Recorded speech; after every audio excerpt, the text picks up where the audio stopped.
मिनश्शैतानिर्रजीम बिस्मिल्लाहिर्रहमानिर्रहीम। प्यारे बच्चों, अस्सलामु अलैकुम वरहमतुल्लाहि वबरकातुह।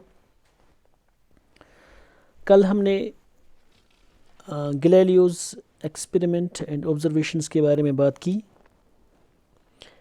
तो आज हमने इसके बाद जो गैलीलियो का जो फाइनल कॉन्सेप्ट आया वहाँ पे, तो उससे आगे हमें एक नया कॉन्सेप्ट मिला, तो वो न्यूटन का था। तो न्यूटन ने कुछ लॉज, यानी उन्होंने कुछ लॉज सामने पेश किए, तो जिनको फिर न्यूटन्स लॉज ऑफ मोशन कहा गया।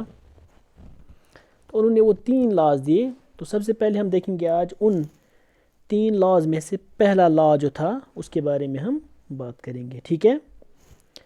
लेकिन Newton's first law of motion से पहले मैं आपको बताऊं कि इससे पहले हमने जो गैलीलियो का कॉन्सेप्ट दिया था, तो और उससे पहले मोशन के बारे में जिन साइंटिस्ट्स ने काम किया था वो थे एरिस्टोटल, ठीक है। एरिस्टोटल एक ग्रीक फिलोसोफर थे। तो उन्होंने देखा, या उनका मानना था रादर, कि उन्होंने एक स्टेटमेंट दिया that rest is the natural state of a body and external unbalanced force is required to keep that in motion. अगर हम एक लेमैन से पूछें आज भी कि अगर कोई चीज़, हम किसी चीज़ को पुश करें, मूवमेंट में हो वो, उसके बाद फाइनली उसको क्या हो जाता है, वो भी कहेगा कि वो रेस्ट में आ जाता है। क्योंकि कोई भी चीज़ जो दुनिया में हो, हाँ, जो हम देखते हैं, वो हम देखते हैं कि उसका जो नेचुरल स्टेट होता है वो रेस्ट होता है ना। यानी कोई भी चीज़ जिसको भी आप पुश करोगे, जिसको भी आप मोशन में लाओगे, वो एक न एक वक्त रेस्ट में आ ही जाता है। जो भी चीज़ हो, जितनी भी स्मूथ सरफेस आप लाओगे, तो फाइनली वहाँ पर जो ऑब्जेक्ट होता है वो स्टॉप करता है। इसका मतलब है कि वो रेस्ट में आ जाता है। तो इसीलिए जो ग्रीक फिलोसोफर एरिस्टोटल थे, तो उन्होंने ये स्टेटमेंट दिया, उन्होंने अपना एक कॉन्सेप्ट दिया कि हर किसी चीज़ का जो नेचुरल स्टेट होता है, यानी जो कुदरती तौर पर जो उसमें वहाँ से दी गई होती है, वो रेस्ट है ना। क्योंकि हमारे जहनों में भी ये बात मौजूद है कि हम भी सोचेंगे ऐसा ही कि कोई भी चीज़ जिसको भी हम जिसके बारे में बात करें, वो एक न एक वक्त रेस्ट में आ जाता है। तो यही एरिस्टोटल ने भी कहा था। और इसके अलावा उन्होंने बोला कि अगर आप किसी चीज़ को मोशन में रखना चाहते हो, कंटिन्यूअस मोशन में रखना चाहते हो, तो उसको आप क्या करोगे, उसको आप पुश करना पड़ेगा या पुल करना पड़ेगा, यानी जिसको हम एक्सटर्नल अनबैलेंस्ड फोर्स, क्योंकि बैलेंस फोर्स मैंने आपको ऑलरेडी बताया, जिससे कोई चीज़ नहीं हिलती है, लेकिन एक अनबैलेंस्ड फोर्स से कोई चीज़ अपनी मोशन में आ जाती है।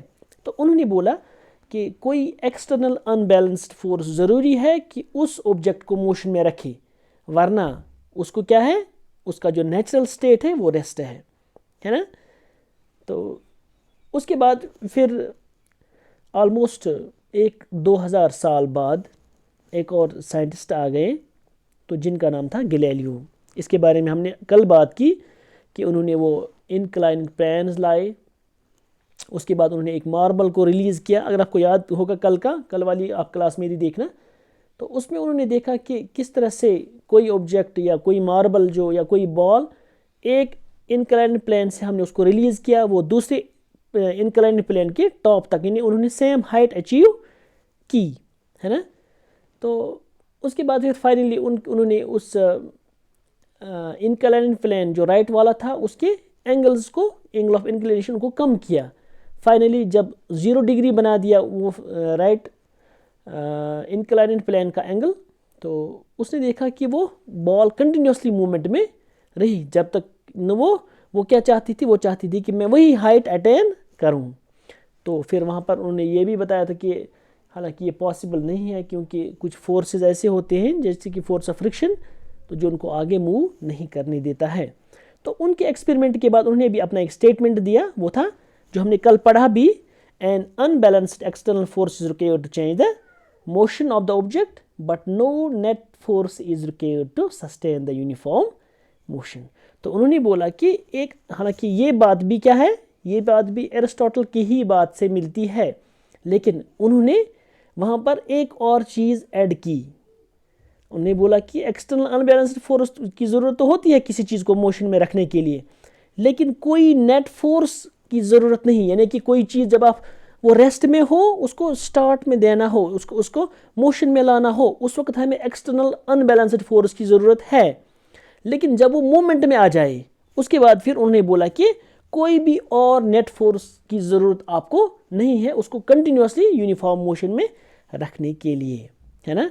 तो हालांकि उन्होंने वो कंडीशंस, वो आइडियल कंडीशंस मैंने आपको कल बताई थी, आइडियल फ्रिक्शनलेस कंडीशंस, यानी कि वहाँ पर फ्रिक्शन ऑलमोस्ट ज़ीरो हो, ऑलमोस्ट, हालांकि वो तो पॉसिबल ही नहीं है फ्रिक्शन को ज़ीरो करना, लेकिन उन्होंने इसी कंडीशन में ये चीज़ें बताई थी। तो उन्होंने इसका मतलब बोला कि अनबैलेंस्ड फोर्स जो है ये तो ज़रूरी है किसी चीज़ को मोशन में लाने के लिए, हाँ, क्योंकि कोई चीज़ स्टॉप करके हो, कोई चीज़ रेस्ट में हो, उसको आप पुश करोगे वो मोशन में आ जाएगा, लेकिन फिर कंटिन्यूसली वहाँ पर कोई नेट फोर्स की ज़रूरत हमें नहीं है कि वो कंटिन्यूसली मोशन में, उसको यूनिफॉर्म मोशन में रखने के लिए। ठीक है, इसके बारे में हमने कल भी बात की थी और ज़्यादा ज़रूरी नहीं है इसके बारे में और बात करना। ठीक है, तो ये दो स्टेटमेंट्स थे जो न्यूटन से पहले आए थे। अब हम न्यूटन के फर्स्ट लॉ ऑफ मोशन पे आते हैं। तो उन्होंने इसके हवाले से क्या बात की, यानी कि Newton first law of motion जो है वो इसी का, एक्चुअली जब हम देखते हैं यहाँ पर इसी का गैलीलियो का ही एक्सपेरिमेंट जो था, उन्होंने बोला an unbalanced external force is required to change the motion of the object but no net force is required to sustain that uniform motion. तो हमें कोई नेट फोर्स की ज़रूरत नहीं है कि हम उसी ऑब्जेक्ट को कंटिन्यूसली मोशन में रखें। अब हम आ जाते हैं कि उनके बाद जो इसने न्यूटन ने इस पर काम किया वो क्या था और इनका स्टेटमेंट क्या था regarding first law of motion. देखिए यहाँ पर हम देखेंगे statement of first law of motion. मैं इसको थोड़ा सा यहाँ पे जूम करता हूँ। हाँ, a body continues to be in a state of rest और uniform motion in a straight line unless compelled to change that state by an applied force. ये न्यूटन का फर्स्ट लॉ ऑफ मोशन, ठीक है, first law of motion का statement था। यानी कि कोई भी चीज़ तब तक अपने, अगर वो रेस्ट में है मोशन में नहीं आ सकता है, या अगर वो मोशन में है वो रेस्ट में नहीं आ सकता है, जब तक ना आप उसको कोई फोर्स यहाँ से, या जब तक ना आप उसको मजबूर करोगे, जब तक ना आप उसको यहाँ से कोई फोर्स ऐसा अप्लाई करोगे जिससे उसका वो स्टेट चेंज हो सकता है। ठीक, ये मैंने उर्दू में आपको बताया। ये देखिए कैसे, मैं आपको समझाता हूँ कि कोई चीज़ सपोज रेस्ट में है, ठीक है, जब तक ना आप इसको यहाँ से पुश करोगे तब तक वो चीज़ अपनी ही जगह रहेगी। ठीक है, इसी तरह से कोई चीज़ मोशन में हो, जब तक ना आप उसको यहाँ से कोई फोर्स अप्लाई करोगे, ये ज़रूरी नहीं कि ये हमें ही करना है, कोई और फोर्स भी हो सकता है इसकी, यानी जो ऑब्जेक्ट मोशन में हो, आप उस ऑब्जेक्ट को रेस्ट में नहीं ला सकते हैं जब तक कि कोई उस पर कोई और फोर्स का एक्ट करे उसको स्टॉप करने के लिए। ठीक है, तो यहाँ पर ये न्यूटन का फर्स्ट लॉ ऑफ मोशन था। अगर आप इसी थोड़ा आप इनके स्टेटमेंट को गैलीलियो के स्टेटमेंट के साथ थोड़ा कंपेयर करोगे, वो हम देखते हैं ये ऑलमोस्ट सेम है, क्योंकि गैलीलियो ने भी इसके बारे में बात की थी कि कोई भी चीज़ जब तक ना आप उसको यहाँ से अनबैलेंस्ड एक्सटर्नल फोर्स अप्लाई करोगे तब तक वो चीज़ नहीं अपनी जगह से चेंज नहीं होगी, यानी कि सपोज रेस्ट में है वो रेस्ट में ही रहेगी। इसी तरह से उसके बाद फिर जो अगर कोई चीज़ मोशन में हो तो उसको आप तब तक रेस्ट में नहीं ला सकते जब तक उस पर कोई और फोर्स एक्ट करे। ठीक है, तो ये इनका यहाँ पे स्टेटमेंट था, body continues to be in a state of rest or uniform motion in a straight line unless compelled to change that state by an applied force। एक बार फिर से समझाता हूँ मैं कि कोई भी चीज़ तब तक रेस्ट में थी रेस्ट में ही रहेगी जब तक ना आप उसको फोर्स करोगे, जब तक ना आप उसको उस पर कोई ऐसा फोर्स अप्लाई करोगे जो उसको मोशन में लाए। या इसी तरह से और यूनिफॉर्म मोशन, या कोई चीज़ तब तक यूनिफॉर्म मोशन में ही रहेगी, वो यूनिफॉर्म मोशन में थी वो उसी में रहेगी तब तक जब तक ना उस पर कोई ऐसा फोर्स अप्लाई करोगे जिससे वो स्टेट ऑफ रेस्ट में आ जाए। ठीक है, तो ये उनका स्टेटमेंट था। ठीक है, न्यूटन का ये स्टेटमेंट था regarding first law of motion. देखिए, इसके बाद जब हम इस न्यूटन के इस लॉ को थोड़ा सा और इसके अंदर जाते हैं, हम देखते हैं कि इसके 3 हिस्से हैं। न्यूटन के फर्स्ट लॉ ऑफ मोशन के 3 हिस्से हैं। तो यहाँ पर हम देखते हैं सबसे पहले कि जब हम इसके फर्स्ट पार्ट को देखते हैं तो इसमें उन्होंने बोला a body continues to be in state of rest until some external unbalanced force is applied to move it। पहला पार्ट इसका, इसकी तरफ आप खास ख्याल रखोगे क्योंकि जो पहला इनका स्टेटमेंट था क्योंकि वो थोड़ा सा कंसंट्रेटेड फॉर्म में था, यानी कि मिला के था सब कुछ। यहाँ पर हम एक एक करके अब इसका हम पोस्टमार्टम करेंगे एक एक पार्ट का। ठीक है, थोड़ा सा देखिए कैसे। A body continues to be in state of rest, यानी कोई भी बॉडी तब तक हमेशा रेस्ट में ही रहेगी, अगर वो रेस्ट में थी वो रेस्ट में ही रहेगी until some external unbalanced force is applied to move it, जब तक हम इसके पीछे कोई ऐसा फोर्स अप्लाई करें जो इसको अपनी जगह से मूव करे। ठीक, यानी कि सपोज कोई बॉल है या कोई, मैंने यहाँ पे एग्जाम्पल लिखी book lying on the table, कोई बुक यहाँ पे नीचे है किसी टेबल पर है रेस्ट में है। ठीक है, यानी ये बॉडी मूव नहीं करेगी, ये बॉडी मूव नहीं करेगी क्योंकि आप ये इसकी नेचुरल टेंडेंसी है रेस्ट में ही रहना इस वक्त। लेकिन जब आप इसको यहाँ से फोर्स अप्लाई करोगे तभी हम देखेंगे कि ये मोशन में आ सकती है। यही है न्यूटन का जो इनके लॉ का जो फर्स्ट पार्ट है, a body continues to be in state of rest, ये वही पार्ट है। A body continues to be in state of rest, यानी कि बॉडी तब तक कंटिन्यूसली रेस्ट में रहेगी जब तक ना उसको यहाँ से अनबैलेंस्ड फोर्स अप्लाई करोगे ताकि वो मूव कर सके। ठीक है ना। इसके बाद फिर इसका दूसरा पार्ट है, इसी का दूसरा part, a body is in uniform motion, a body in uniform motion continues to move uniformly unless an external force is applied to change its speed। ठीक है, कोई बॉडी इस वक्त हमने इसका दूसरा पार्ट देखा, a body continues to be in a state of rest और यूनिफॉर्म मोशन, ये और यूनिफॉर्म मोशन वाला पार्ट हम देखेंगे अब। a body in uniform motion continues to move uniformly unless an external force is applied to change its speed। कोई body movement में है, यूनिफॉर्म मोशन में है, वो कंटिन्यूसली मूव कर रही है। ठीक है, अब जब तक ना आप इस पर यहाँ से कोई फोर्स अप्लाई करोगे तब तक इसकी स्पीड चेंज नहीं होगी, ना बढ़ जाएगी ना घट जाएगी, यानी ना रेस्ट में आएगी ना इसकी जो स्पीड है वो तेज़ हो जाएगी। ठीक है ना। तो ये यहाँ से बोल रहे हैं, यानी कि अब जब हम कोई बॉल यहाँ से हम देख रहे हैं कि मूव कर रही है, कोई ग्राउंड में हमने किसी फुटबॉल को किक मारी तो वो आगे बढ़ रही है ना। तो हम देखते हैं कि एक टाइम आ जाता है, सपोज 50 सेकेंड्स 30 सेकेंड्स के बाद ये बॉडी जो है ये खुद ब खुद रेस्ट में आ जाती है। आप कहोगे कि कहाँ पर है न्यूटन का ये जो फर्स्ट लॉ का ये वाला पार्ट फिर अच्छी तरह से प्रूव होता है ना। यानी कोई चीज़ मूव कर रही है, ये स्टॉप कर जाती है, ये कैसे स्टॉप करती है फिर? ये तो पॉसिबल, हमने इस पर कोई फोर्स अप्लाई नहीं किया। हाँ, तो मैं आपको यहाँ पे बताऊँ कि नीचे हमने लिखा भी यहाँ पर, forces like air resistance and friction come into play, यानी कुछ और फोर्सेस भी हमारे अलावा होते हैं। ये ज़रूरी नहीं है कि हम ही इस पर पुश करें या पुल करें या हम ही इसकी स्पीड चेंज करवाएं, ये सिर्फ यही काफ़ी नहीं होता है, बल्कि हम कहते हैं कि हमेशा साइंस बहुत पहले से मानती आ रही है कि जब हम किसी जगह भी देखते हैं, कोई भी चीज़ को जब हम रिलीज़ करते हैं वो एक टाइम आ जाता है जबकि वो अपने स्टॉप आ जाता है, यानी कि कंटिन्यूसली वो फाइनल स्टॉप पे आ जाती है, रेस्ट में आ जाती है। क्यों? क्योंकि जब यहाँ से आगे बॉल मूव कर रही होती है, सपोज मैं आपको यहाँ पर बताऊँ, ये बॉल है यहाँ पर, ये कंटिन्यूसली मूव करती रहेगी, लेकिन जो ही ये बॉल आगे बढ़ती है, ठीक है, यही बॉल आगे चल रही है, तो पीछे से इस पर कोई, यहाँ से आगे से, सॉरी, यहाँ से कोई फोर्स इसको पीछे की तरफ धकेल देता है। तो यही फोर्स जो है, इसी को हम फोर्स ऑफ फ्रिक्शन कहते हैं, ठीक है।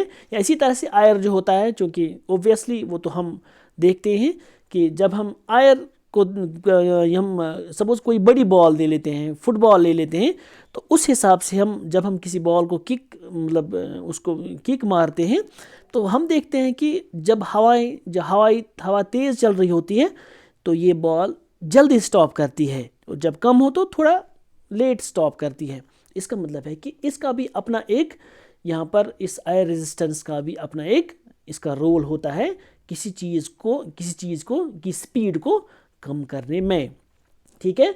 तो यहाँ पर जो कि न्यूटन का मानना है, हाँ, तो न्यूटन का मानना है यहाँ पर कि वो बोल रहे हैं कि कोई भी चीज़ कंटिन्यूसली मूव करती रहेगी जब तक उस पर कोई फोर्स, एक्सटर्नल फोर्स उस पर अप्लाई हो जाए, ठीक है, जैसे कि यही फ्रिक्शन या एयर रेजिस्टेंस, ठीक है। तो इस तरह से हो गए इसके दो पार्ट्स। हाँ, अब हम इसके तीसरे पार्ट पे आ जाते हैं, न्यूटन के इस फर्स्ट लॉ के थर्ड पार्ट पे आ जाते हैं, ठीक है। थर्ड पार्ट है, a body moving along a straight line will continue to move along the straight line unless an external force is applied on it to change its direction। तीसरा part है ये, यानी कोई बॉडी कंटिन्यूसली स्ट्रेट लाइन में move करती रहेगी जब तक ना इस पर भी कोई एक्सटर्नल अनबैलेंस्ड फोर्स अप्लाई हो जाए और इसकी डायरेक्शन चेंज हो जाए। ये आप याद रखोगे कि कोई भी चीज़ तब तक कंटिन्यूसली स्ट्रेट लाइन में मूव करती रहेगी, कंटिन्यूसली मोशन में ही रहेगी, जब तक ना आप इस पर कोई ऐसा अनबैलेंस्ड फोर्स अप्लाई करोगे जिससे इसकी डायरेक्शन चेंज हो जाए। मिसाल के तौर पर मैंने यहाँ पर एग्जांपल दिए, इसे आप अच्छी तरह से समझ सकते हो। Car moving along a straight line unless force on steering is applied to change its direction। कोई कार सीधे मूव कर रही है, यहाँ पर मैं आपको दिखा सकता हूँ, ये कोई कार ऐसे मूव कर रही हो, ठीक है, स्ट्रेट लाइन में मूव कर रही हो, तो ये कह रहे हैं कि ये कंटिन्यूसली तब तक, हाँ, उन फोर्सेस को इस वक्त आउट करके, सपोज फोर्स ऑफ फ्रिक्शन या रेजिस्टेंस को आउट करके हम देखते हैं कि ये कंटिन्यूसली मूव करती रहेगी, ठीक है, जब तक ना आपकी जो इस कार की जो स्टीयरिंग होती है ना, तो ये इसको घुमाएगी, ये इसको मूव करवाएगी, ये इसको कहीं से और कहीं किसी और डायरेक्शन में ले जाएगी, ठीक। यानी कि यही थर्ड पार्ट है इसका कि कोई बॉडी कंटिन्यूसली स्ट्रेट लाइन में मूव करती रहेगी जब तक इस पर कोई एक्सटर्नल अनबैलेंस्ड फोर्स आए जो इसको डायरेक्शन चेंज करने पर मजबूर करे। ये बोल रहे हैं कि ये कंटिन्यूसली इसी स्ट्रेट लाइन में चलती रहेगी। तो इस तरह से अब आपने देखा कि किस तरह से हम इस न्यूटन के फर्स्ट लॉ को समझ सकते हैं, ठीक है। तो इस तरह से हमने देखा आज इसके जो पहला जो पार्ट है इसका, लेकिन जब हम इसका थोड़ा सा और कल इसमें सेकंड पार्ट में देखेंगे, इसी न्यूटन के फर्स्ट लॉ को हम थोड़ा कंपेयर करेंगे कुछ और कंडीशंस के साथ, और उसके बाद फिर एक और लॉ जो है, सॉरी, ये फर्स्ट लॉ जो है इसको हम लॉ ऑफ इनर्शिया भी कहते हैं, है ना। उस इनर्शिया के बारे में हम इंशाल्लाह कल बात करेंगे कि इनर्शिया क्या होता है, इनर्शिया को हम कैसे समझ सकते हैं, ठीक है। जो कि ये कॉन्सेप्ट आप याद रखना कि जो न्यूटन ने दिया यहाँ पर, जो हमने अभी यहाँ पे पढ़ा, क्या था, body continues to be in a state of rest और motion, a body continues to be in a state of rest or uniform motion in a straight line unless compelled to change the state by an applied force। जब तक हम unbalanced applied force पर apply करें तब तक ना उसका state of rest, ना स्टेट ऑफ उस यूनिफॉर्म मोशन, ना उसकी डायरेक्शन चेंज हो जाती है, ठीक है। तो इंशाल्लाह कल हम इसी टॉपिक को थोड़ा और बढ़ाएंगे, इनर्शिया के बारे में हम कल बात करेंगे। आज बस इतना ही। आपसे हम इजाज़त चाहते हैं। अल्लाह हाफिज़।